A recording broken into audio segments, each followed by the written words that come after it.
lá, gente, boa noite a todos, a todas. Muito bom ver vocês por aqui. Para quem está vindo pela primeira vez, bem-vindos ao ITS. Nós somos uma organização da sociedade civil que estuda interfaces da tecnologia com as mais diversas questões sociais, como direito, economia, política. E a gente, razoavelmente, a cada 15 dias, faz eventos aqui na nossa varanda.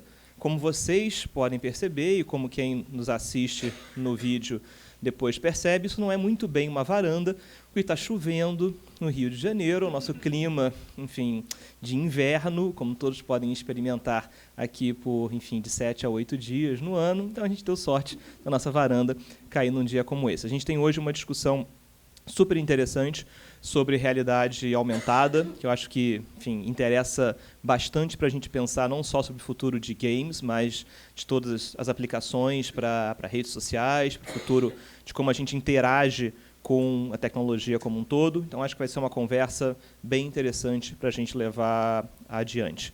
Então, sem a gente atrasar muito aqui, porque eu imagino que vocês estão ansiosos para ouvir os nossos palestrantes dessa noite, passo a palavra aqui para Constance fazer o anúncio de quem são os nossos convidados na noite de hoje.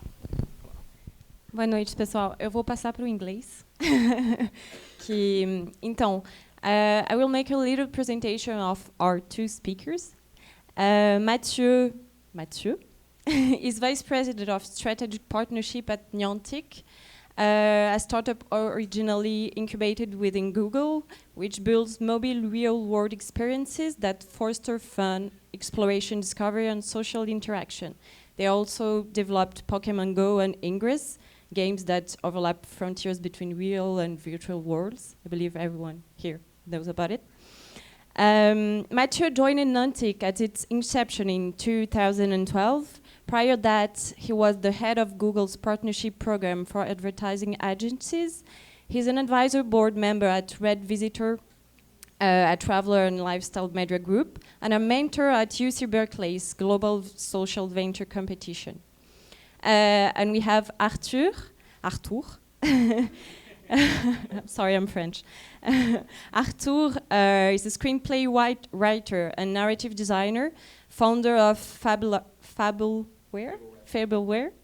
producer and expert in creating stories for different media, from books, games, TV, and amusement parks. Also creator and presenter of the web series Ludo Bardo, aimed at criticism and analysis of games and narrative. He's also author of Negra Cicatriz, O Parto da Dor, and Jogador de Mil Fases, worked in more than 10 games, digital and analogic. He's also president of the International Association of Games Developers in Rio de Janeiro. So now it's up to both of you. Thank you. Thank you very much. So I don't speak Portuguese, I'm sorry. So I'm going to do it in English, and I think I will need to come back because when Constance told me to come here, she said it's going to varanda, meaning that it's going to be outside with the view on the water and the sun, which is not exactly the case, but I have a beautiful crowd of people, so it's already great. Thank you for being here. So I live in San Francisco with my family, and I've been at Google since 2008. I joined the San Francisco office in 2011, and the creation of Niantic Inc. in 2012. And I hope some of you or most of you are excited about virtual reality and augmented reality, because it's going to be most of the topic of tonight. Who here has ever tried a virtual reality handset? Okay, most of you. Who has tried the HTC One? No, the HTC headset. No? Okay. Who has heard about Magic Leap? Great. About HoloLens? Okay, so we have a pretty accurate crowd. So that's fascinating and that's exciting. I'm very happy to start this discussion with you. And at any moment when you have any question and if you want to say something, please do so. I understand that this is the way it goes here, and I'm more than happy to stop and make sure that we have a discussion and a dialogue. So basically, VR is everywhere. Do we want to dim a little bit the light so that or do you see the screen pretty well? It's okay? So VR is everywhere. It's obvious. It's impossible to miss it. This is probably the year of virtual reality. This is a very famous picture that has been trending a lot on the web with Mark Zuckerberg at the Mobile World Congress, and this full assembly wearing this Oculus Rift. As you may know, Oculus Rift and HTC are already being shipped at a very high level price, but it's definitely happening, and it's impossible to miss. But as of today, I'm more excited to discuss other opportunities beyond VR, because I think, and we think at Niantic, that we probably are in front of too many screens and in front of screens too much. I think Arthur was telling me yesterday that we changed from like being in front of like a computer to an iPad to now not being in front of screens, because screens are everywhere. And we believe that some technology could also help you reconnect with the real world, with real people around you. And this is the goal at Niantic, to create the software capacities so that technology, instead of like taking you outside of the real world and putting you into a virtual world that is sometimes better than the real world. If you think about this book called Ready Player One, I think Steven Spielberg bought the rights for making a movie. It's a post-apocalyptic world where like the best place to be is in the virtual world. And we think that there's still beautiful things to do in the real world, especially in Brazil, where it's a beautiful country when it's not raining. And I'm going to talk today about like how we think it could be an amazing opportunity. But taking a leap forward before before we're getting back to what we're doing exactly, the vision is coming from, of course, sci-fi movies like Minority Report. This one is Iron Man. This is the famous, device that he's wearing that gives him information about everything around him. This is actually something that is not far from what we can see today. And I think the devices are going to be incremental, and they're coming pretty soon. I mean, you see a lot of them in San Francisco. Magic Leap has been backed by Google and many other companies like Alibaba, which is this giant Chinese company. And it's billions of dollars being invested to get something a little bit better than the first Google Glass. I don't know if you had a chance to try them, but they were not super exciting. And we're getting there. At Niantic, and we'll talk about that, we're really focusing not on the interface, the headset and the hardware, but we're definitely trying to think about the way the content will be in front of you at the right time, at the right moments. And this is not that new in terms of like syncing. The what's called the ubiquitous computing interface is like everything is connected and you don't see it, but it's like connected around you. Is something that is coming from the 90s, from the Xerox PARC. I would love, because there's so many discussions going on in the press about VR and AR, I'd love to make a definition of what we think as Niantic is AR, and it's going to be what I will follow up for this presentation. But the AR thing is, for us, a style of computing that provides user benefit by enhancing your experience while you're like living the real world, rather than being something that you experience before or after. In other words, when you put your VR headset, it's going to be like for a very specific moment outside of the real world. We think as AR as being something that you'll be living on the real world, on your day to work, on your day to go having lunch and so on, without having to be a moment specific for that. So this is where we're trying to be, and this is where we're trying to go. So if you think about it, most of you today have joined this place, using Google Maps, which is already a pretty cool AR experience. When you think about it, it's been like already 12 years that it exists. It was created around 2004 by the CEO of Niantic, just after Google Earth was launched. And it gives you exactly where you are, where you want to go, how much time does it take, and so on. And now like Uber that I took today, just use the interface just to, but it's already like a pretty cool AR experience, because it gives you information about what's happening and where you're going. And back to this idea of like the software is there, but the technology is evolving in terms of like UI. You can see some cool examples of like this one is a headset that is going to be on the market made by BMW. It's pretty interesting because when you're on a motorcycle on a road, you just want to make sure that you're highly concentrated on what you're doing. So having this information in front of you without having to put your heads down to see the data is pretty cool. And this is also a it's not real yet, but this is some of the stuff that these glasses companies are like experiencing to see how you can have information on top of your eyes while you're driving. And if you just take a, fast forward in the future, you have this pretty cool video. I'll share the link with Constance, made by this Japanese guy who's the video is called Hyper Reality. So it's both crazy. It sounds kind of wow. I don't want to live in this world because it's a world where like wow, am I in the real world? Am I in the video game? And actually, it's pretty well done because you watch it for 2 to 3 minutes, and at some point, the person who's just going through this is being hacked, and all of a sudden the vision goes back to reality. And she happens to be in a supermarket, and the supermarket is not that cool. And at some point you're like, okay, I think I prefer when she was in the augmented reality world because it's a little bit more exciting. So this is definitely like prospection, but we're definitely getting there. And if you think about all these other things that are going on, this is a pretty cool movie that has been done and released at South by Southwest this year, which is this event, that takes place in Texas in March, and it's called Creative Control. I strongly encourage you guys to see it. It's on YouTube available also. And it's really about this team of people working on these glasses, and these glasses do some crazy stuff like face recognition, and we're getting there also. And if you apply it to the very important moment like dating, that could give you like some very interesting thing around like, okay, she's very difficult, you have to be cool, and her heartbeat is beating at 48. So that it's a little bit like prospection, but you can imagine like some pretty interesting application to that. There are some games already that exist, that enhance the reality, and we'll talk about them because two of them are coming from Niantic.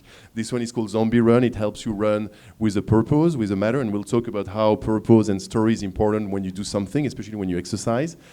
So it's already there. And the point of all this discussion today is just to say, okay, there's going to be some very fancy devices like Magic Clip. So this is the view of Magic Clip where you can definitely tune the real world as if you were like, in a video game. And it's not there yet. They're just working as hard as they can just to trick the eye and give you some hologram effect on top of the real world. You've probably seen some of this video on YouTube where you see at the office like a solar system turning around, or you see like a jellyfish going into the office. But it's almost there, and we think that even if these devices will take some time to be mainstream, I think the Magic Leap developer kit or the HoloLens developer kit is at $3,000, and you need to show your LinkedIn or your GitHub and all this stuff that you've been doing to make sure that you receive one. But the very big question is like, when will this be mainstream? And our belief is that it's already mainstream. Take Fitbit, for example. Who knows how many devices were sold since 2009? Give a guess. 20 million. So 20 million Fitbit devices sold since 2009. It's definitely, it doesn't sound like augmented reality the way the media talks about it, because the media talks about augmented reality as this very fancy device. But Fitbit is already a pretty cool augmented reality app that gives you exactly how many steps you've done, what's the exercise you've done, and so on.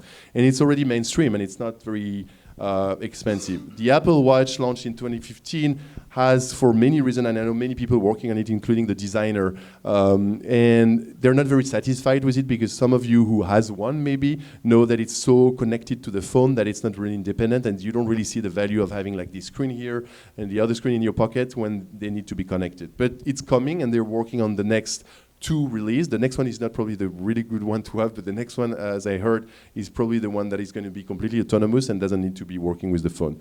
We really believe at Niantic that these very smart earbuds that give you information about what's around you without completely disconnecting you from the real world, or like something that Google should have been working on before the glass, because this is super interesting.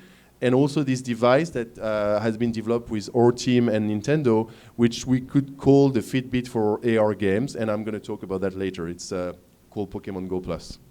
And then, of course, these amazing glasses.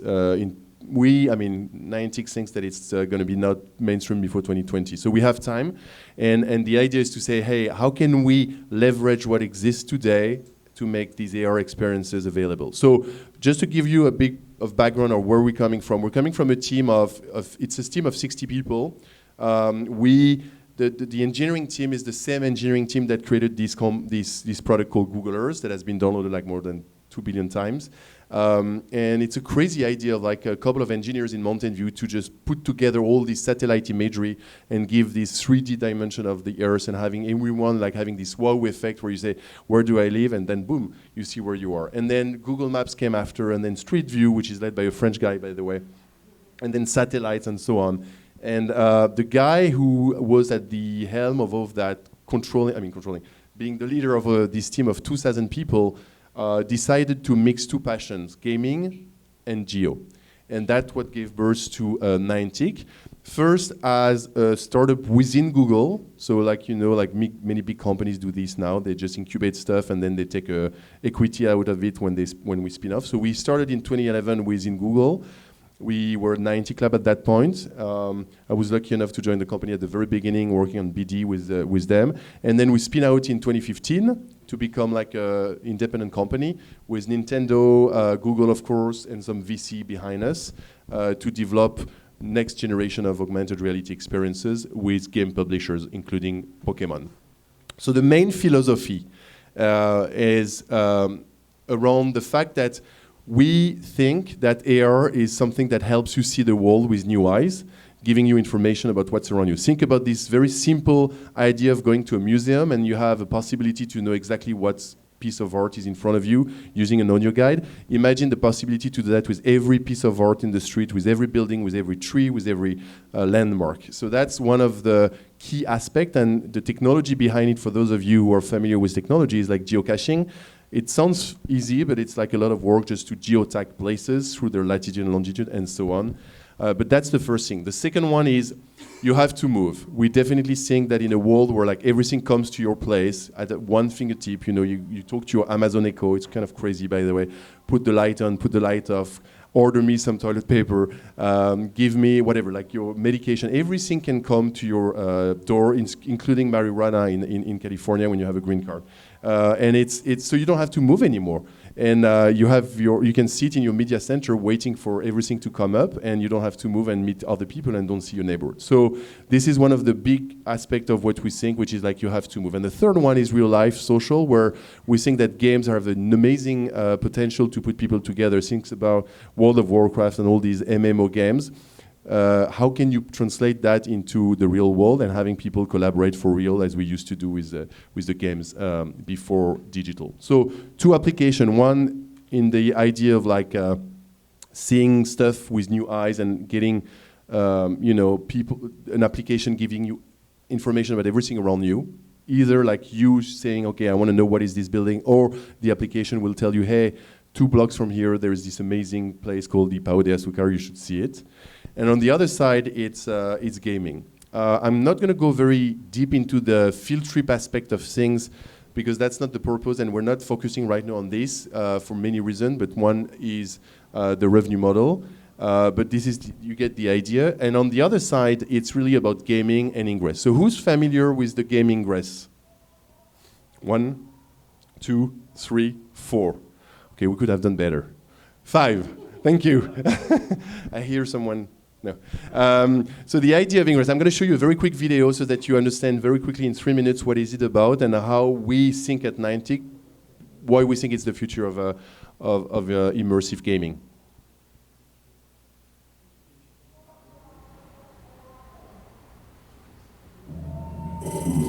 Incoming message.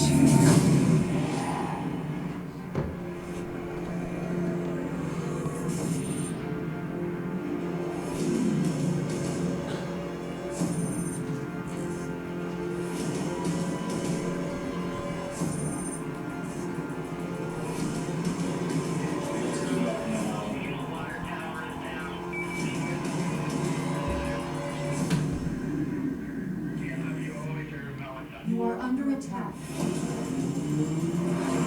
I need to get these fields up. In some ways, Ingress is a war, where we have two sides and we're competing. So for those of you who are new to Ingress, it's a really great game where you capture territory by throwing links from one portal to another. If we let that link go, it will ruin half of the operation.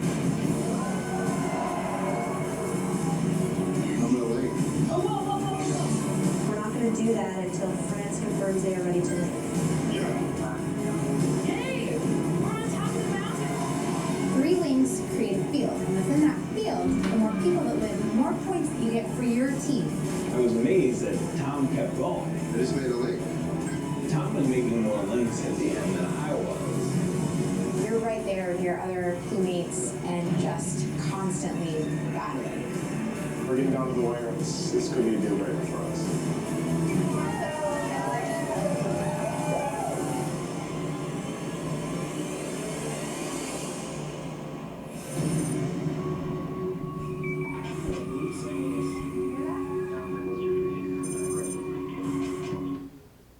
So the game, I had actually like an interesting discussion yesterday with a guy called Thiago. I am not going to give his last name because it's anonymous, but he's one of our main.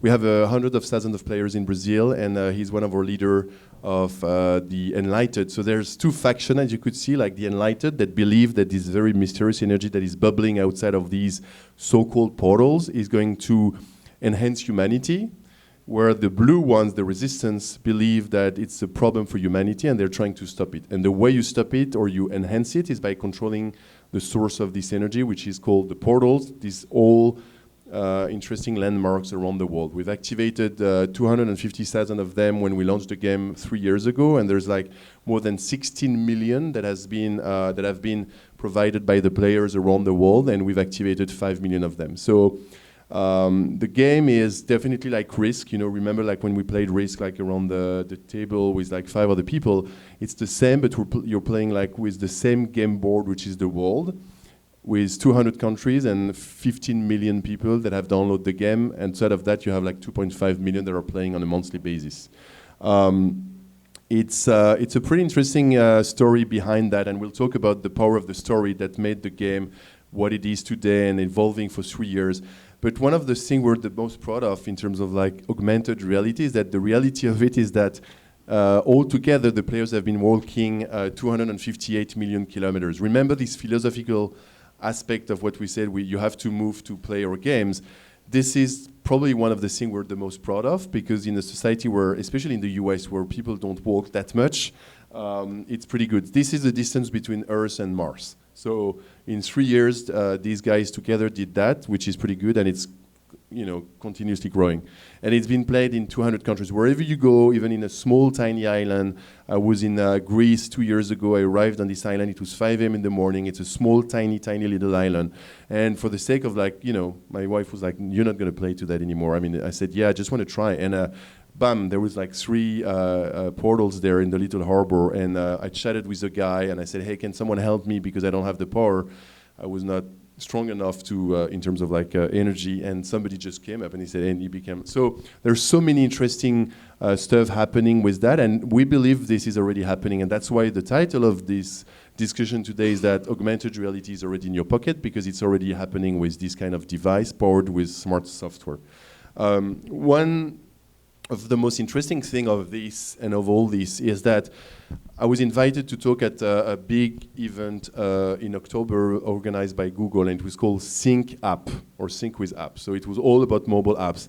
And I started this discussion saying, hey, I'm not going to talk a lot about mobile, because even if mobile is the way to understand what's happening in the world and the augmented reality aspect of it with all these portals that you can see only if you have the app, and you can interact with only if you're like in a radius of like 30 meters from them. That's the augmented reality effect.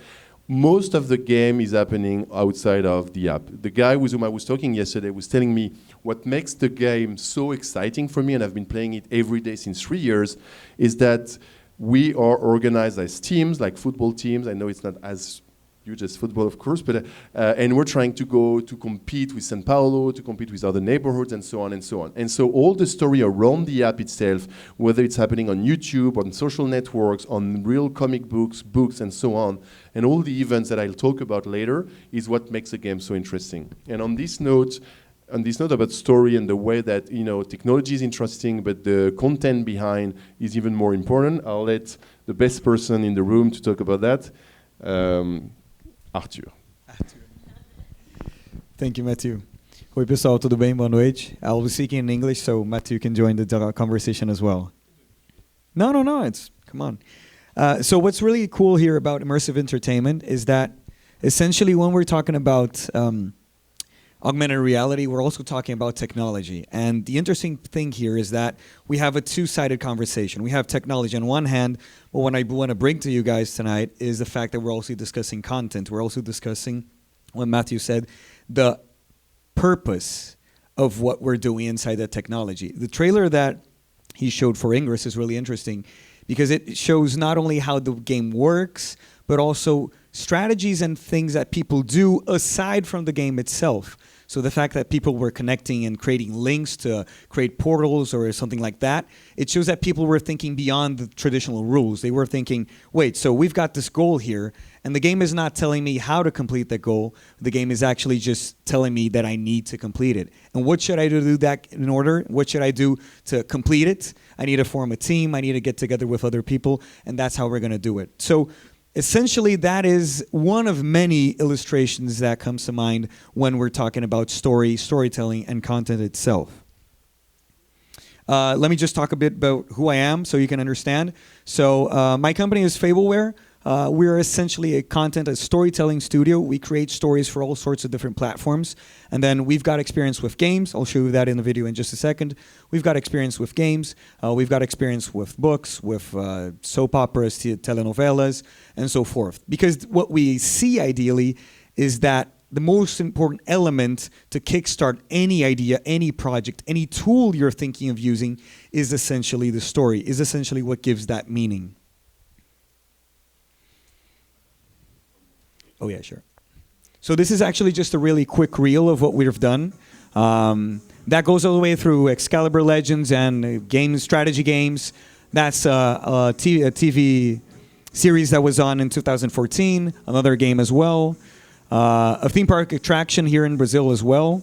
And then we've also worked with different books, with comic books, animation, and once again games as well.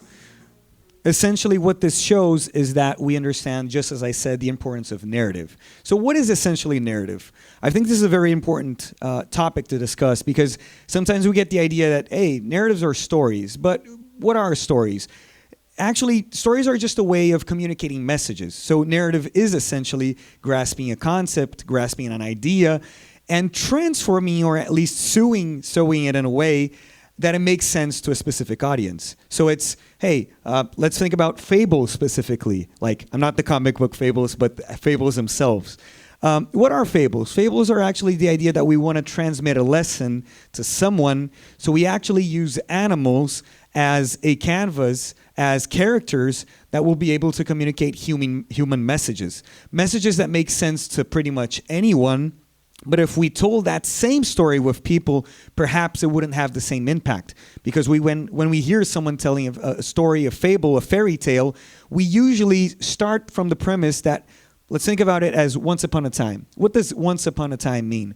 Once upon a time is basically a way of getting people to think that, so let me tell you a story. Do you know the world you live in? That's not what I want to talk about. Once upon a time is, let me take you to another world. Let me take you somewhere else, but somewhere else where things also make sense.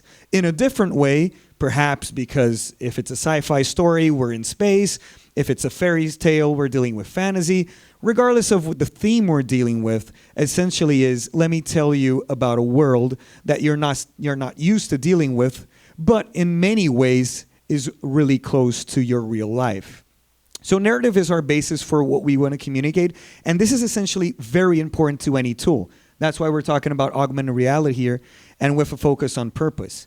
So that goes all the way into the importance in different media. When we talk about narrative, this is a very interesting example here, because my objective is to show you that this applies to everything.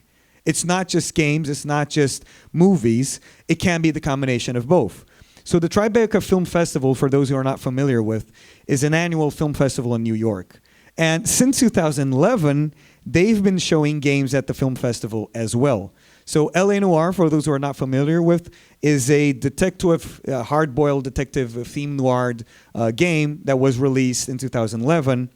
And in fact, this guy right here, I'm not going to remember his name, but he's an actor from the Mad Men series. So you have this communication between audiovisual, between TV series, and game themselves. In the Tribeca Film Festival in 2011, what the audience saw was someone playing the game and a lot of people watching as the game unfolded, in the sense that it created a very interesting interactive audiovisual experience.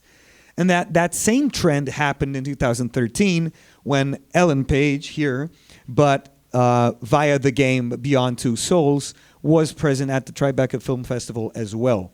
So what's interesting here, and then we have other examples. So if you're interested in this sort of topic and interactive narrative, for example, we have a very interesting collaboration between Switzerland and the UK. They've developed an interactive movie called The Late Shift. So basically, it's a movie that you watch on your tablet and your iPad, but you can choose what happens in the next scene. And it's seamless. You don't have it doesn't halt at some point. So what decision do you want to make? And this happens a lot in games. So what we're seeing is a very strong communication between all sorts of platforms. And then what this takes us to is that not only is it enough to have stories in all sorts of platforms, but our audience also we live in an age in which people want to be active, in which people want to at least have the feeling that they make a difference. So what we're doing here is that we created a similar example, and this was specifically for the novela Geração Brasil, which was the 7 p.m. novella that aired in 2014. So this was a novella that we worked on, and it aired during the World Cup here in Brazil. So what was usually a TV series that had episodes from Monday to Saturday, and usually 1 hour long episodes, turned into, because of the World Cup, episodes that could range from 5 to 10 to 15 minutes. And what we're going to do in a situation in which you still need to have this strong connection, this strong bond with your audience, you can't simply think, hey, it's a World Cup, so we're not going to air anything. We're just going to lose our audience for these months. We can't do that. So what did we do? The solution we found was really interesting because it deals with the fact that people were already involved with the story, with the characters, with the plot itself, but we found a way to connect everything. So specifically in this case right here, we have two protagonists, Davi and Manu, and they were actually participating in a fictional reality show in the novella. So Murilo Benício was kind of like the Brazilian Steve Jobs in the novella, and he was actually hosting this reality show in which he made Davi and Manu participate, and they were in charge of actually developing an app that would be very successful.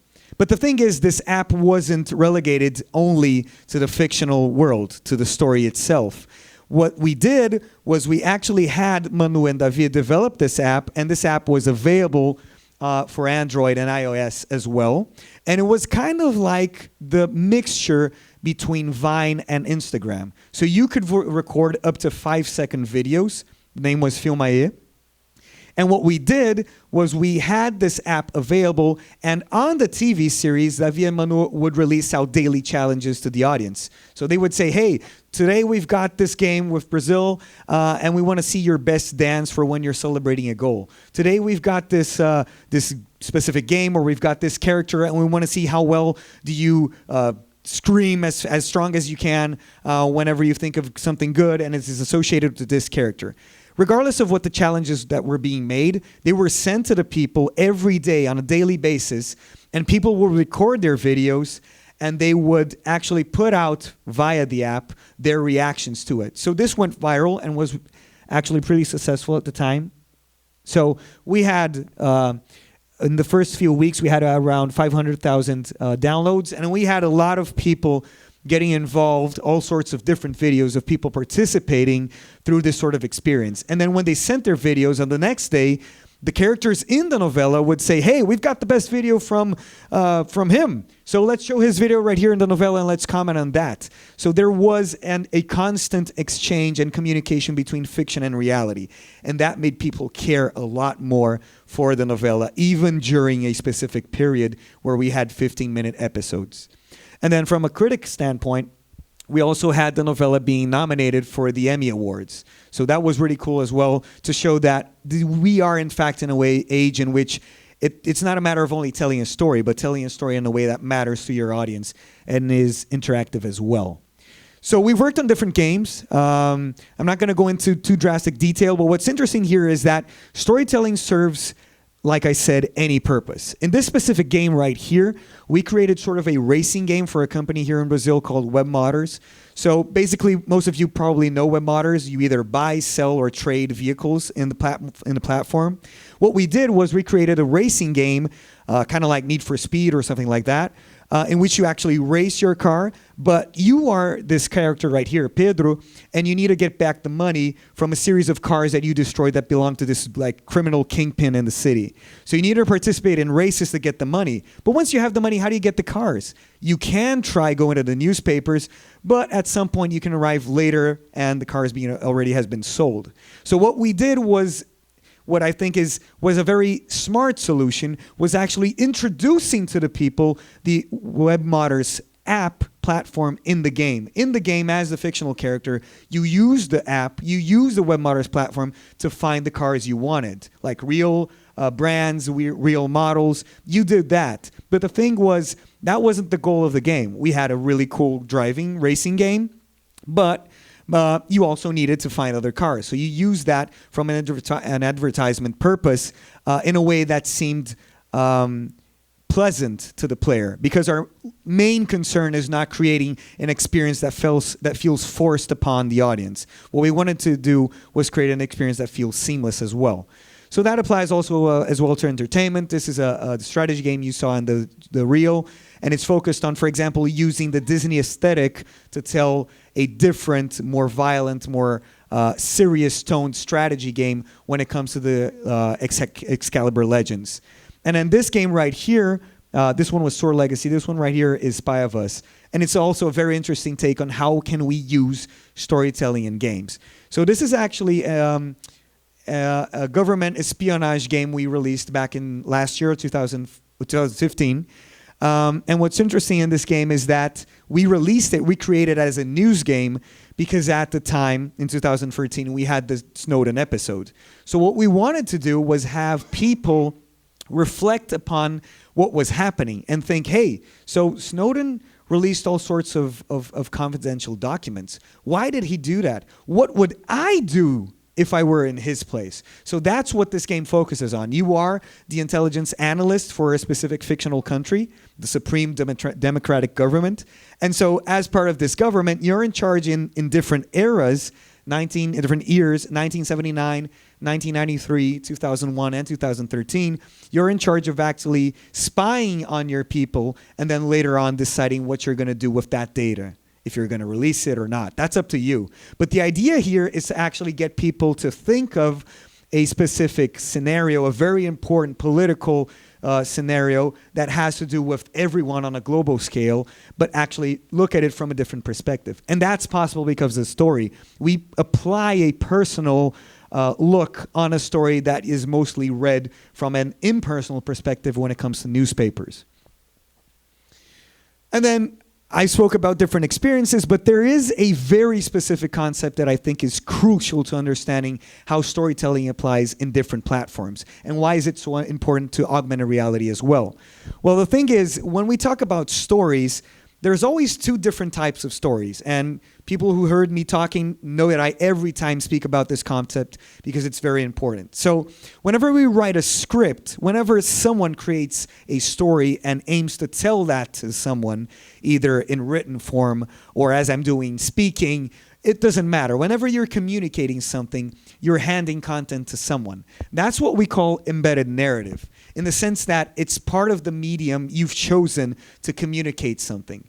But when we talk about interactivity, we have the emergent narrative, which is actually what people think, what people process as meaning when I'm speaking. So let me put this in a more practical sense, in a way easier to understand. So if I'm writing the script for a game, that script is essentially the same as a roller coaster. So what I think for you is, hey, the story is going to start at this point. We've got this plot twist right here. And then we've got the second act, we've got the third act. So this is what's going to happen. I've planned everything out as a roller coaster because I have a lot of control over what I want to communicate to you.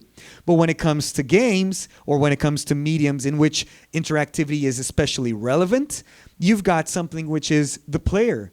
The player can actually go to a game, and regardless of how it was planned out, essentially everyone is arriving at a little playground. So you're looking at a game and you're thinking, hey, and I'm going to go on the swing and I'm going to go on the slide. What am I going to do? Whatever you choose to do whenever you take an action in a game, regardless of what path you choose, is your decision. And that creates a different story, which is your story, which is the emergent narrative. So what's important here is to understand that we have two types of stories being told every time. One of them is communicated and is a synonym for control, and the other one is a synonym for freedom. So whenever we interact with a specific system, we're always trying to create our own freedom inside it and tell our own story with the tools that we've been given. But the tools that we get access to, which are this fertile soil, is actually the embedded narrative we have access to. And then there's a very, very, very interesting example that I think applies perfectly to this case, which is pretty much all of you are very familiar with the amount of videos we have on YouTube when it comes to gaming. That is no surprise, because in fact, all of these people showing videos online want to tell their stories. So when we're playing and when we're describing what we're doing, be it in a gameplay, let's play video, etc., that's part of what we're creating. And then there's this very specific example. I want to know how many of you have played or know of the game Battlefield 3, or the series, the Battlefield series. Okay, so for those who are not familiar with, it's a war game. But essentially, it's a first-person game, so you have the same view as the soldier, and you choose what you want to do. So you can choose to pick up a sniper rifle, and you can go up into the woods and just wait for someone to go into your crosshairs, and you can shoot them. Or you can pick a tank, or you can get into a jeep with some friends. Regardless of what you want to choose to do, you have freedom as to how you're going to tackle that war. And this guy specifically chose to tackle it this way. So he's in his jet, and he's trying to fight this guy. There's a jet right in front of him, and he's trying to destroy it at all costs. But he's having some of a hard time. So he thrusts really high. He jumps out of his plane, gets his rocket shooter, shoots at the other plane, destroys the other plane, and then goes back calmly to his plane and continues piloting. And then you look at that, and you think, well, it's...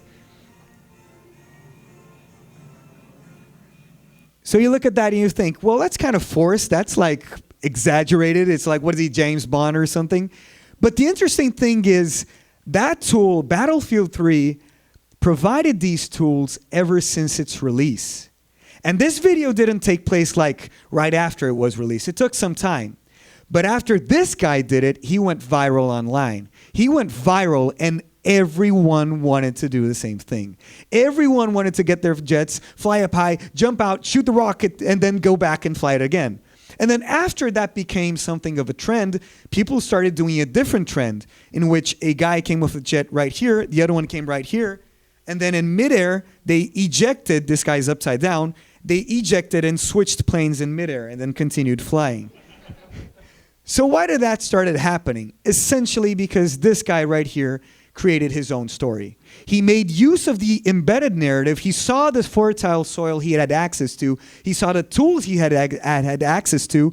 And then he decided, so everyone's got these tools. What can I do that's different? So this shows perfectly how people want to be active, how people are becoming more proactive, and how the importance of content is crucial, not only in order to show what's possible, but also to allow the player to define what's possible. But we have also interesting examples that work as sort of an antithesis. So how many of you are familiar with a very recently released game called Overwatch? Overwatch is a team-based shooter by Blizzard.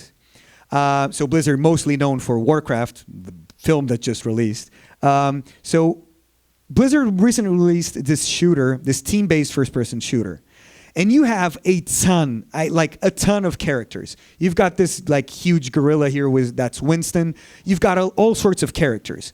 But the interesting thing is, Overwatch was recently released, and do you know how strongly it was marketed? Like, it's already from a huge company, so it was very strongly marketed. But the most important piece or part of its marketing was not necessarily the gameplay of the game itself, but actually the characters and the backstory of these characters. So Winston right here in this video, he's actually calling players to, hey, join the fight. Overwatch was this like... this organization used in the past to fight robots, etc., etc. They have a very deep backstory for this game. But what's interesting here is that although you have all sorts of these cinematics, you've got short films that shows like the different rivalries between different characters. But then although you've got all sorts of content, whenever you go into the game, what happens? The game is essentially a multiplayer game in which you pick whatever character you want and fight whatever character you want. Although in the videos, they paint a very strong idea that there is the good side and there's a bad side. So what's funny here is that like this video, for example, has 1 million views. And then it's not possible to see here, but what's interesting is that this guy, Winston, is calling people to play the game. And then one guy comments right below as a YouTube comment. He says, yeah, let's be part of the fight and go into some senseless violence. And then why is he saying that? Because it makes no sense to him. Why is he fighting? He can't control Winston. He can't control anyone, but it makes no sense to him. Why is he fighting? You've got like all sorts of profiles, you've got backstory, and none of that makes sense whenever you're in the game. And then you've got this other comment right here, which are people actually debating, saying, hey, you've got these cool backstories for these characters. We should have specific character missions. We should have specific missions in which the good fights the bad side. So this is a really cool example to show that, hey, if in Battlefield the guy finds the tools and creates his own story, people here are in fact unsatisfied because there is not a good connection between the tool and the content you've created. There is amazing content, there might be an amazing tool, but if you don't connect it right, your story is worthless. So this is a very awesome example. And that's pretty much it. I think that we'll continue the discussion. But just bear in mind that content is crucial because it is a way of actually taking you through different platforms and also into the real world. Isn't that right, Mathieu? Exactly. So I think you get it, guys. You can have the best technology in the world. I mean, people are like working on the best technology, but having the best storyteller in front of like real people is probably the best thing to do. But just to get back to what we're just talking about, like this capacity of narratives to make people, to enhance what people do naturally. We have a great example with Ingress. A couple of them, actually. The first one is, we launched a game. The game was not, when you launch this type of game, you do like beta testing at the very beginning, where like, you elect some people. Some of them are like already playing Pokémon GO, by the way, in Japan and Australia. And we launched the game in 2012, and it was in beta, meaning that we didn't even know if we were going to launch the game for real. After 2 months of launching the game, we had like 17 people posting on Google Plus a tattoo of one of the faction on their arm. And so we were a little bit like, we were like concerned. We're like, oh wow, the game is not even launched, and we have like people having like serious tattoos. We don't even know if this logo is going to be the final one. And so we had to stick with the same logo at the end. But this is the first example. The second example is 3 months after the game was launched. This is March 2013. We have a group of people getting to this place. It's raining as today. It's a very, very random place in Texas called Camon's. And these people get together because this is a very famous portal, because it's a historic place. And they say, okay, we want to battle that, and we want to take it for a faction. Actually, I think it was the Resistance. And we found this pretty amazing to see all these people coming outside, getting together. They know each other. And so we said, okay, why don't we just enhance this reality? Why don't we enhance what these people are doing and make it like a real thing? So this is John, the founder of Niantic Labs. This is Tokyo, a year after, 4,000 people together to compete for the fate of Tokyo.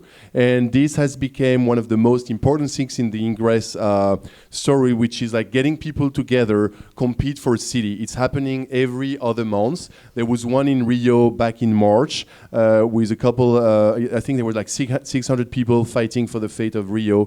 There's going to be more. We're expecting one in Tokyo where more than 10,000 people are getting together for the fate of Tokyo, whether Tokyo is going to be under the Resistance, the blue, or the Enlightened, the green. Again, that was something that was narrated in the game, but that people completely enhanced by doing it themselves, and we helped them by just sending people there.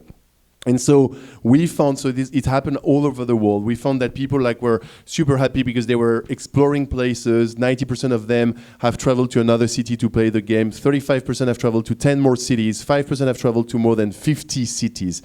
So they're not paying to play the game, but some of them are paying a lot of amount of money to travel, and we hope at some point they will get this money back. But another part of the thing is they exercise. Remember this, we want people to move. So I was in this event, it was in Sendai exactly a year ago. Sendai is a place in Japan where the tsunami affected a lot the area. And it was a pretty big event, 5,000 people were there. This is a basketball arena.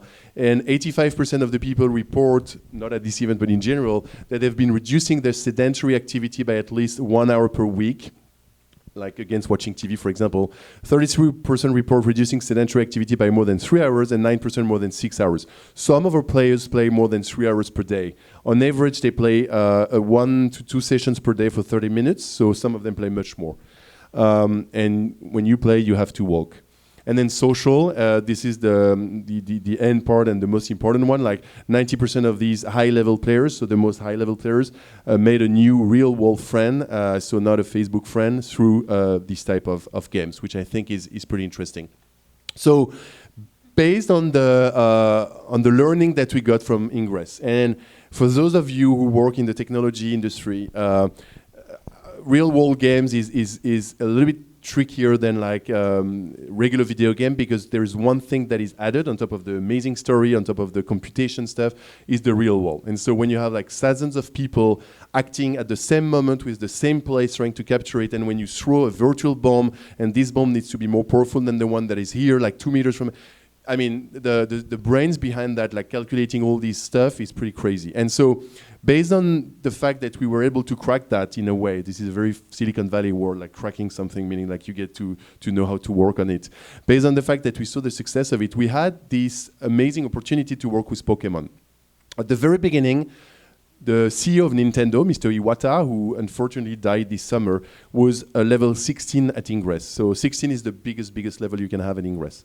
And he was completely fan of the game, and he was thinking, we should do something with those guys because we have so many IPs like Mario, Pokemon, that could be good for us. And I mean, this one is coming from you, Arthur, but you are exactly the generation of Pokemon Yellow. Exactly, yeah. Actually, from Red and Blue, I really came after it. So this is actually like, I don't know how many of you played, but I used to play on my Game Boy, and it wasn't even gun color; it was black and white. So. This is 1996. It's impressive. Like, once again, let's go back to the fact that story is so relevant. That why are you going to be especially interested in playing, for example, Pokémon GO? Probably because you're so fond or so connected already to these monsters. Like how many Pokemon are there today? 850. 850. I'm already. I only know 151 because those were the ones in blue and red. Yeah. So, so it's impressive that. By already knowing 150 or being familiar with those, that's enough to get you hooked. That's meaning enough, that's purpose enough to take you back to the world of Pokemon. So the secret story is that the founder of Pokemon, Matsuda-san, so you know in Japan you say Matsuda and the name and san, like Fayet-san, for example, or Protasio-san, was a big fan of collecting insects. Nobody knows that. He doesn't want to say that too much, maybe because it sounds weird, you know, to collect insects. I don't know. But he was a big fan of that. And at some point he had this epiphany and he was like, okay, I want to do something with these little, with some creatures that you collect that live in a specific habitat, like, you know, butterflies live in certain places, ants live in certain places, snakes in certain places, fish in water, whatever. And so he created this idea of Pokemon, these little creatures that live in specific habitats that you need to collect, train, battle, and so on. And it started with movies, cartoons, then games on Game Boy. And 2 years ago, he reached out to us and he said, okay, we really want to do something with you guys. We want to make Pokemon for the first time available in the real world. And we want to be able to find some Pokemon that live only in Brazil, only in France, only in the US, and having people trade them all around the world. And so the vision behind that came to us, and we started working with it. And they were so in love with the concept that they decided to invest in our company. And so now 1/3 of my company is owned by Nintendo and Pokemon, which is good. Pokemon is the second biggest franchise in the world in terms of games, just after Mario. So I'm going to give you a short video. I apologize for those of you who've seen it already, but it gives you like a pretty good a taste of what we're trying to do.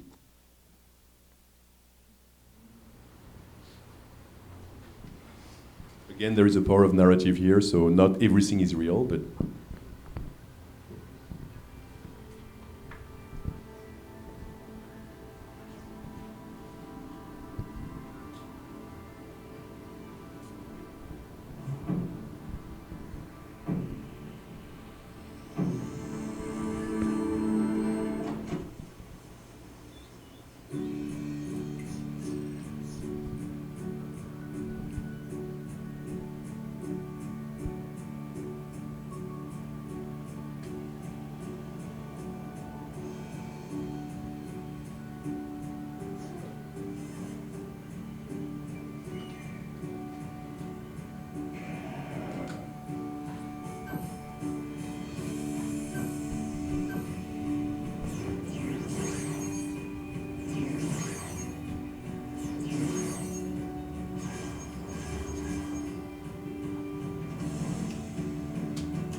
heard that the water in Paris is almost there.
So every time my 4-year-old daughter sees this video, she cries at the end because she thinks that the Pikachu is dying. And it's the opposite, but she doesn't understand. So I keep telling her, no, the Pikachu wins, actually. But she doesn't believe me.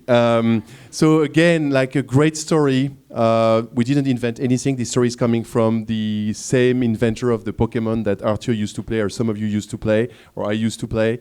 And we just enhanced it with a little bit of software. Not a little bit, it's a pretty heavy one, by the way. and some hardware. The team, and I'm working with them every day, has done a pretty good job. So the main issue that we're having for Ingress, we were like launching our first game, and it was our first party game. So it means that we are like the one developing the IP, so there is no expectations. On this one, the expectation is pretty high, and especially this trailer is pretty promising. So the main risk that we have is to make people not happy. So we're working as much as possible so that the experience that you will have, of course, I guess you know it, I have to tell the truth, Arthur. You're not going to throw a Pokeball for real, but you're going to play with your phone. Not your phone either, right? No. Don't throw your phone. No, don't throw your phone. I mean, I guess some people will do that, by the way.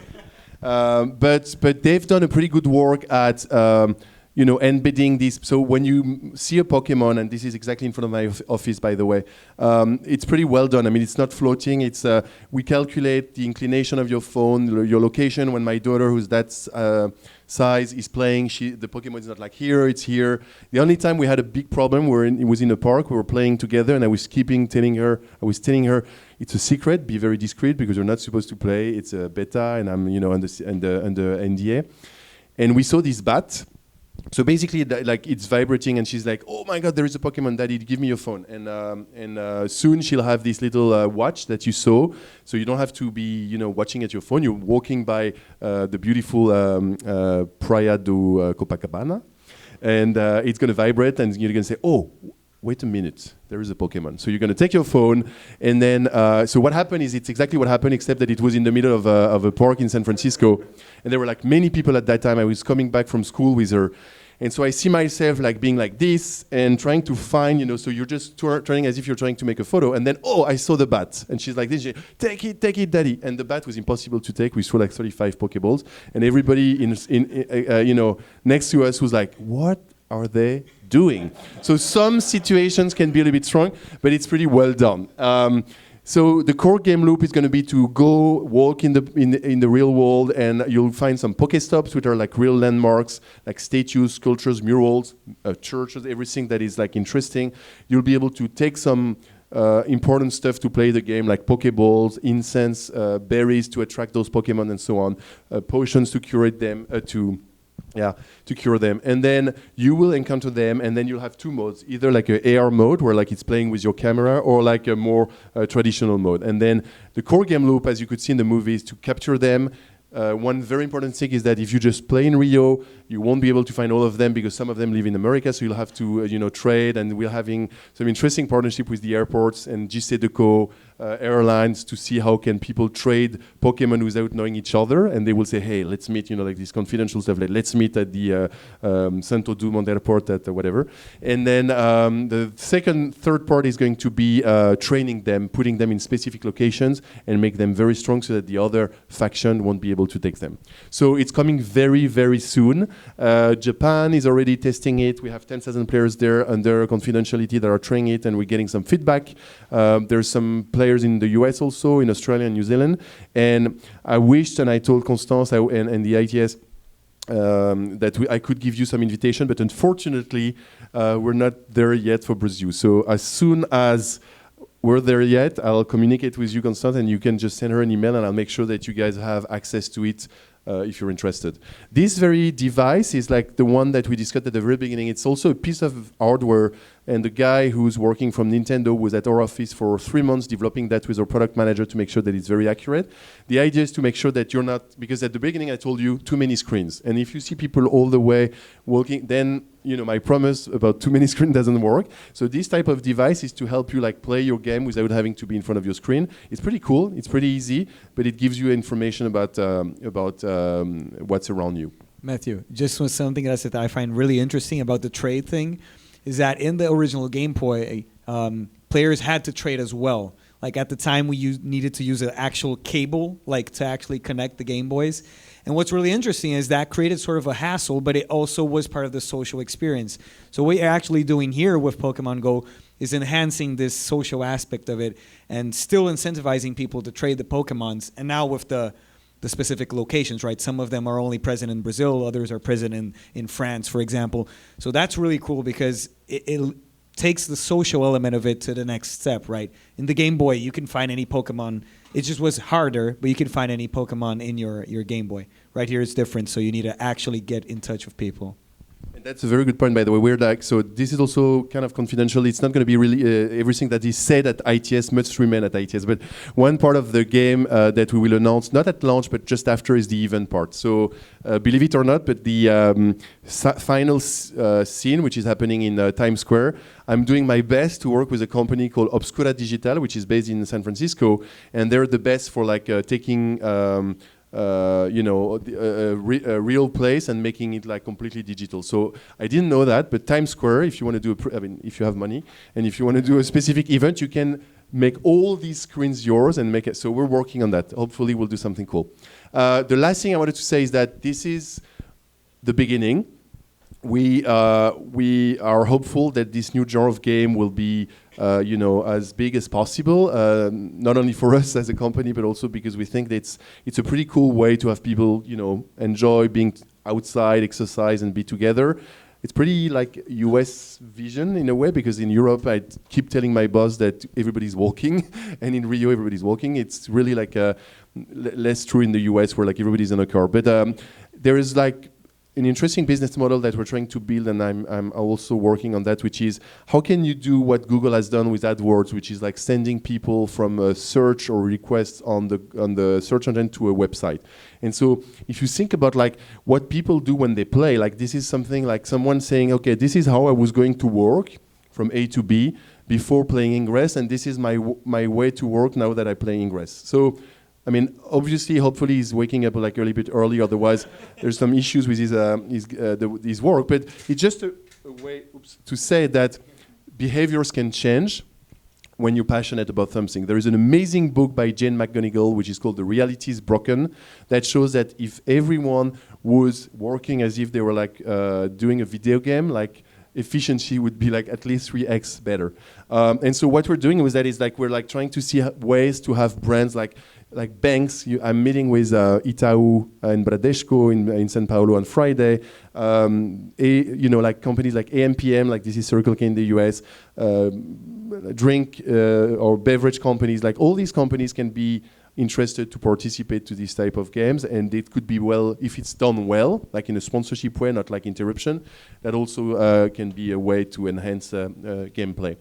So finally, we think at Niantic that the most profound technologies are those that disappear. So when you back to my point at the very beginning about like, oh, everybody's like focusing on the hardware, like this crazy headset that are pretty cool, by the way. I mean, the experience is cool, but hopefully will not be always wearing them. Otherwise, it's kind of a very sad future. So we think at Niantic that everything is happening already without you seeing it, and it's based on software, and you already have a smartphone, Android-powered or iPhone-powered, which is able to do amazing things. And some of the very good storytellers, as Arthur, are trying to tell us that this is where we're going to be in the future, or maybe we're already living in the Matrix. But we believe, hopefully at Niantic, and thanks to you, that this is more like what's going to happen, and like at some point technology will vanish to make people be together and enjoy life a little more like connected and as we used to be. Thank you very much.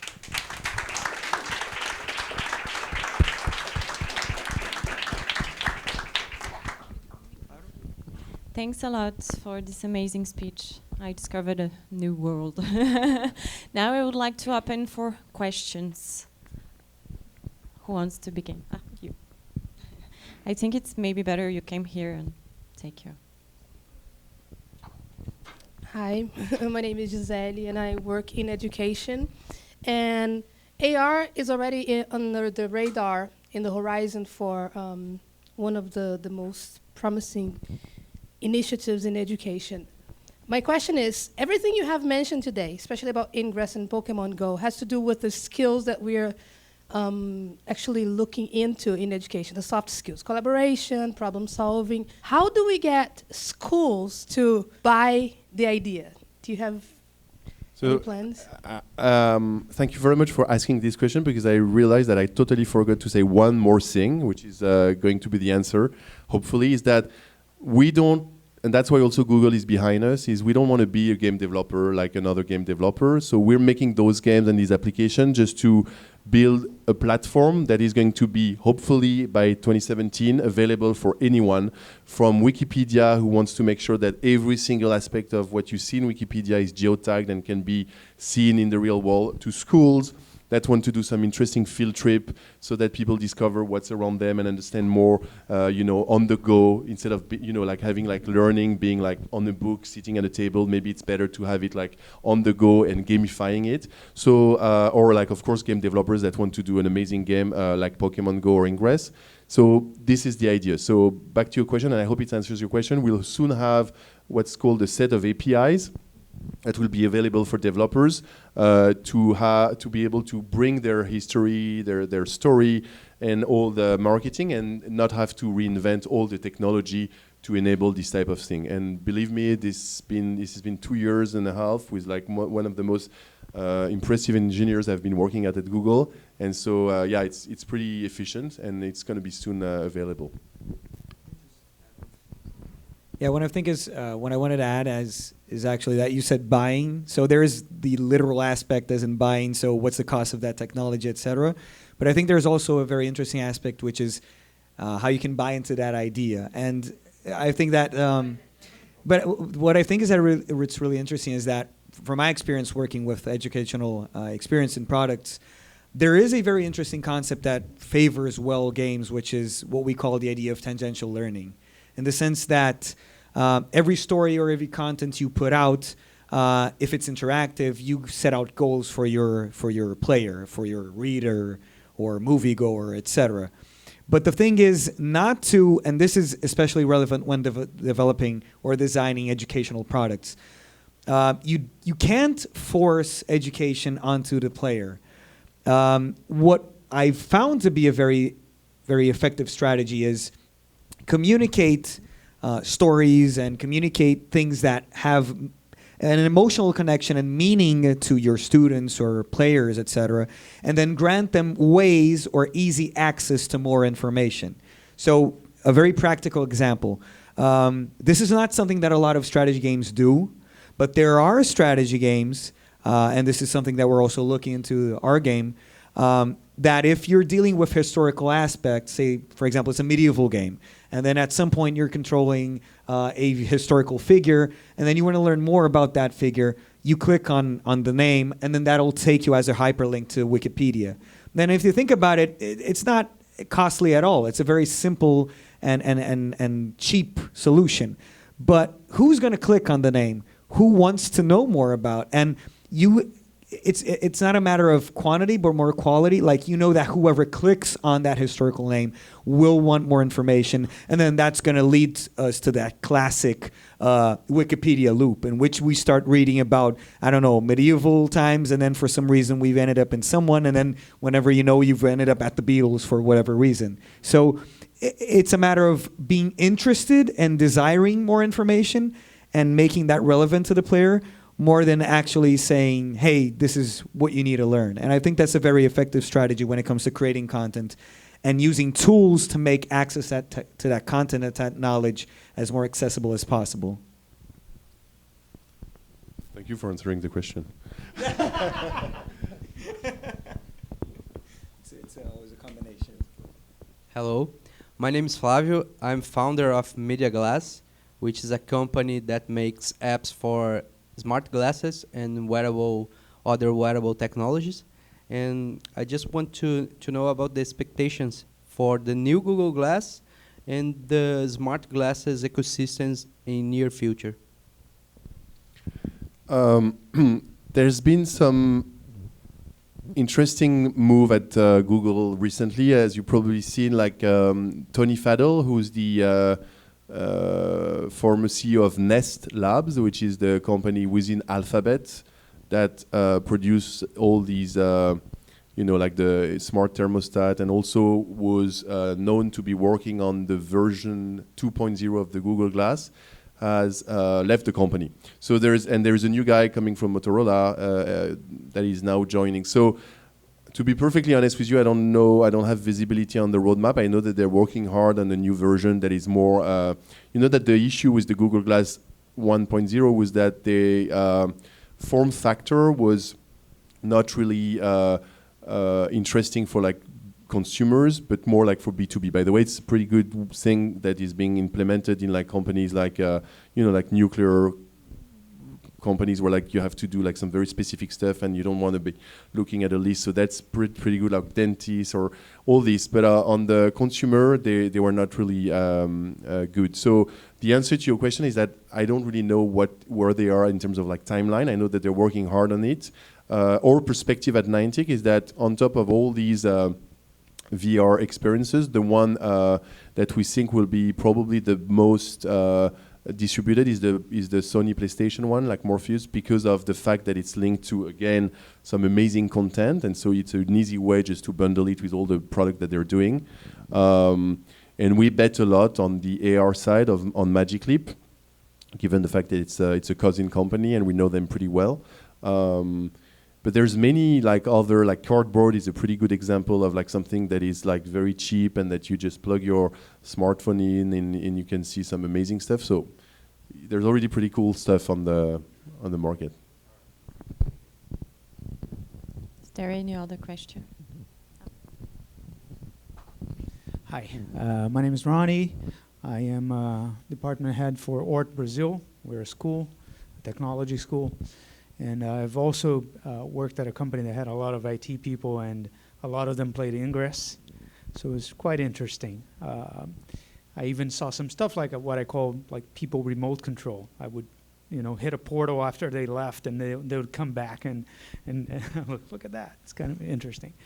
But I was thinking there are some ethical implications of breaking ground into new areas like you do.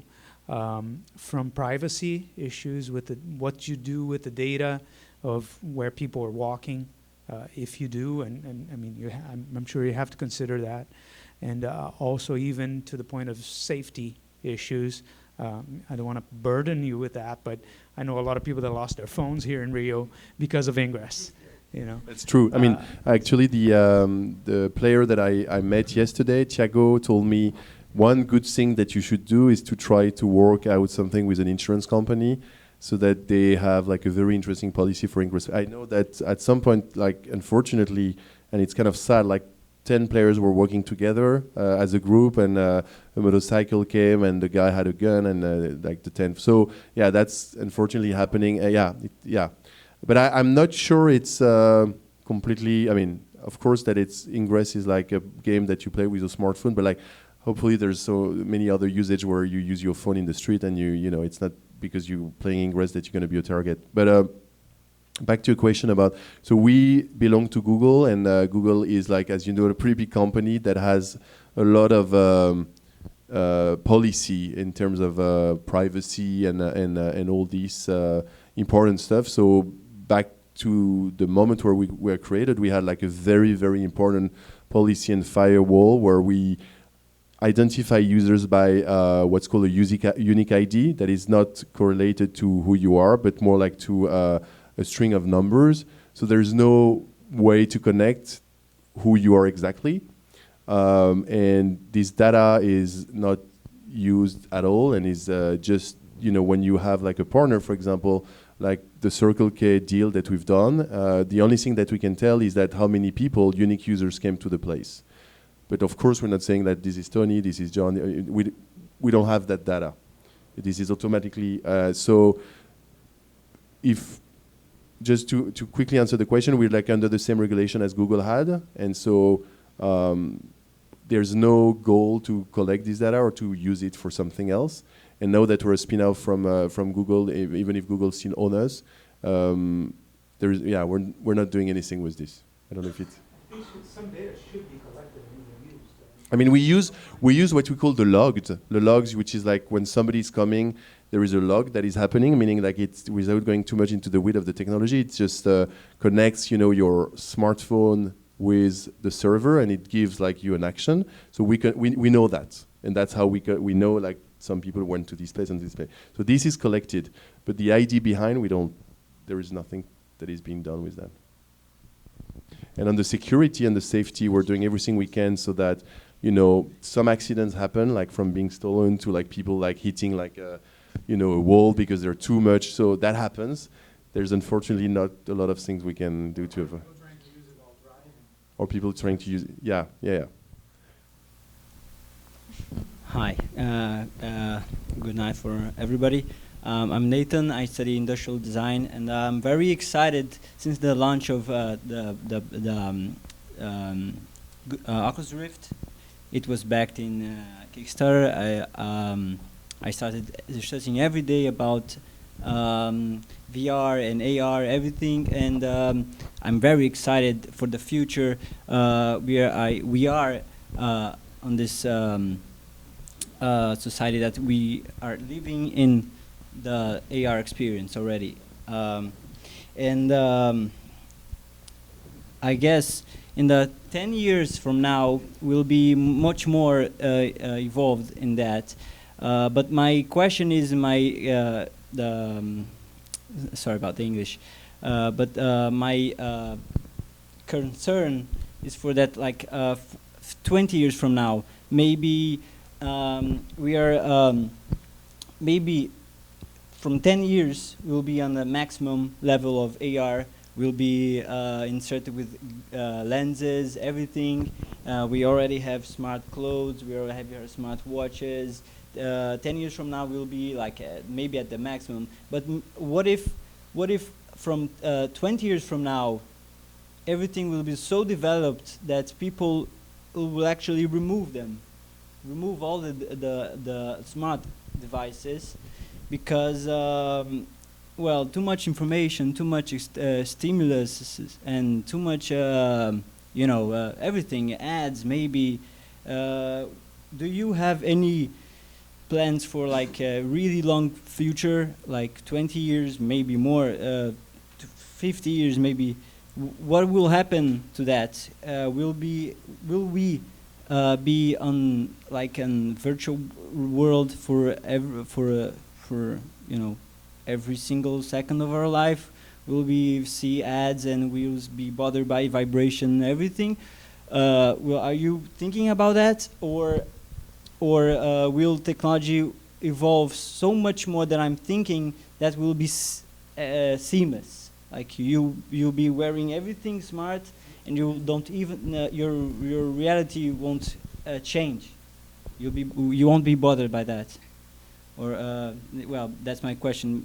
If people will get tired of that, or it will be much more evolved. How many? Thanks for your question. How many times a day do you use WhatsApp? Okay, do you have a thousand that makes how many times a second? A lot. No. But do you have a feeling that it's something that is taking you, that is it something that is hard for you? Is it something that is part of your life? Is it something that you suffer from, or is it something that is completely natural? No, it's actually something that not only myself, but people that I know are tired of. And I always have to get on the phone and answer, and if there's not WhatsApp. But do you have someone next to you who is telling you should do it? That's my point is that 5 years or even 3 years from now, I probably think that you were not using WhatsApp as much as you use it, and 7 months from now, you were probably not using Uber because it was not here in Brazil. I think it's always the case that technology come pretty fast, and some of them like stay because they become like part of our life, and we accept them as they are because they're giving more service than they're harmful. I think people are like free to choose whether they want to do it or not, and sometimes it becomes a habit, and you need to be in charge of it. I know that some people in the valley just do some yoga retreat because they've been too connected, and they're like sending too many tweets a day that at some point they have like, well, where am I? But the point is that it's like anything, it's like food, it's like entertainment. It's like at some point you have to be in control of what you want to be and who you are. And if you start to feel like indigestion of this, if you think like 1,000 WhatsApp just to quote you is too much, I think it's probably better to think about like doing 900 or like 800. So you always have, I think you're always in control, and we bet that you'll be always in control. And if people think that it's too much, they'll stop using it. There's no reason why they will be forced to use it. And the goal is to make sure like you see like the big trend that is going on with ad blocker, because like internet is becoming such a tree, a Christmas tree of ads and everything. It's because like people are fed up with like all these ads that don't mean anything and they're like boring for them, and they are looking for something better. And so at some point, hopefully people have the choice to say no and stop and find ways to go away from like something where the technology is not helping them anymore. So to answer your question, we don't have a vision at 50 years. It's pretty hard, and I bet not a lot of people can have that. There is a pretty interesting book that gives you a cool perspective on that, which is hard to read, by the way, which is called The Singularity is Near, which has been written by this guy called Ray Kurzweil. I don't know if someone knows about him. And it's about this idea of like, it's pretty long at the beginning to understand that it took human to like 10,000 or 20,000 years to go from like a big piece of stone to make like a hammer. And then maybe 1,000 years to get to the first radio signal, and then like 50 years to get from radio to TV, and then like 3 years to go from TV to mobile, and so on and so on. So every time you innovate, and that's very interesting, you make also the ground for like next innovation to come up. So every new innovation accelerates the next innovation, which is fascinating. So when you read this book, you can definitely see like what is called the singularity, which is the moment where like technology is so powerful and AI is so powerful and nanotechnology is so powerful that it goes beyond what we can imagine, and it goes beyond like human imagination. It's coming in 2050, which is 30 or 40 years from now. I don't have the answer. I think you should read the book.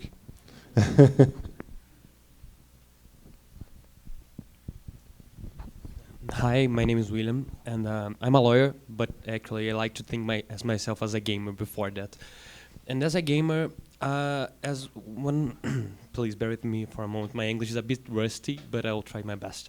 As a gamer, I see that a lot of the games you guys are proposing demand a lot of time from the player, and a lot of dedication as well. So, how do you see the market? Once you have a lot of IPs out there, you will be competing with yourself sometimes. And, that question falls that line. I mean, how to avoid competing with yourself, how avoid to dividing your player base, how to attain a decent demographic to keep the game social and interesting for people. That's a great question, and it's one we've been discussing a lot with the management team at Niantic about, especially with the marketing team, about like what's the power of what's the danger of cannibalization, like when you go from one game, especially Ingress was 3 years ago, Pokémon is coming this year. I think Ingress is the first. I mean, I know that Ingress is the first game that we created, and it's a hardcore game. So it's really, as you said, it's really engaging. It asks you a lot of. It's not like Candy Crush that you can play, or like Clash of Clans that you can play on your way in the bus. You know, it's you need to be in the real world. You need to be active, super engaged, and so on. And at some levels, you need to, at level 5, you need to be playing with other people, because otherwise you don't get to level 6. So it's engaging. And there is a pretty strong fiction and story around that. Some people are overwhelmed with it. Some people following it big time, buy the book and so on. So there is an audience for that, but this audience is not infinite as everything, because it's not mainstream. Pokémon GO is a much more mainstream game. Ingress, you would be surprised, is we were thinking 15 to 25 years old, but it's more like 25 to 45 years old, skewing males, so 70% males, 30% female all around the world. Pokemon is really more like a mainstream game, family-oriented, but teens also. And when Ingress has reached probably its max with 3 to 5 million active players, Pokemon is expected to get at least 20 million active players by the end of 2017. Some of them will come from Ingress, some of them will come from somewhere else, mostly Pokemon players, active Pokemon players from other games. And then we're launching another game called Endgame somewhere in October, which is more like a hardcore game, also more like first-person shooter type of game, and it's going to appeal to another audience. So I think there's going to be some cannibalization, but there is room for we're talking with many publishers like Monopoly, Settlers of Catan, so on the gaming space, big, publishers like Warner Brothers and Harry Potter. I think it's infinite, and the same way, you're a big studio, you're launching one movie after one movie. Some of the audience is going to be the same, some is going to be overlapping, some is going to be completely different. I think it's called management portfolio, like Gameloft, for example, which is a company that has I think 80 million players. They have one of the biggest portfolio of games, and they find the right audience for right. So, but it's a great question. We're especially because Ingress is such a niche game in a way. We're just making sure that everybody's not going to Pokemon, and Ingress remains, and that's something we're just very cautious about. I just beg to differ. If you underestimate the traffic in Rio, you can definitely play from a bus. Oh yeah, okay. I've done it many times. Okay. From bus, it's possible, right? Driving, it's in. Bus, absolutely. What I wanted. What I want to just compliment Matthew's words is obviously he can speak on behalf of Niantic's games, but what I think it's really interesting is, and this is something that I've understood and perceived also from my experience with different games, is that audiences, like Matthew said, your main concern is to whom are you telling that story, to whom are you offering that game? And not necessarily, it really depends, like in the case of Ingress, perhaps it's a niche game, but then again, if you're talking about Pokemon, you're talking about mass audience. And in the cases of the games we've released, we also understand that releasing a game, for example, if we're thinking of a release date for one of our games, a strategy game, a computer strategy game, obviously we need to take into account if we're releasing that game on a date that is very close to another game with of the same genre. But aside from this specific concern with release dates, it's not a bad thing to have another game from that genre, because you already know that people like that sort of experience. So you also can understand that in a way, you won't necessarily, of course this depends on the time, how much time the game consumes, but of course it's not necessarily a bad thing to be also releasing something that already functions in a very similar way. So that applies to Pokemon GO, that goes to Ingress, but it also games to our game is Sword Legacy, but then if you compare it to other strategy games such as XCOM, Banner Saga, etc., it means that there's a good chance that people that like XCOM, there's a good chance that people that like Banner Saga will also like our game. So it's more a matter of understanding who's your audience and how can you provide experiences that, once again, do not cannibalize each other. But on the other hand, I think that there are even the audience that might feel divided between these two experiences, there's always going to be the chance of some sort of intersection in the sense that the player will sometimes enjoy both. Of course, that depends on your business model as well. So if you're talking about a free-to-play game and it's something that's much more time-consuming on a daily basis, or it's something that you can play, for example, 10 hours, 12 hours straight, and then just put it to end, you know. Sure. Any other question? No? Oh, ok, great. Agora, bom, muito obrigada por terem todos vindo aqui. Foi um grande prazer receber vocês. E podem aproveitar, tem umas cervejinhas, pequenos sanduíches. E foi isso, gente. Muito obrigada.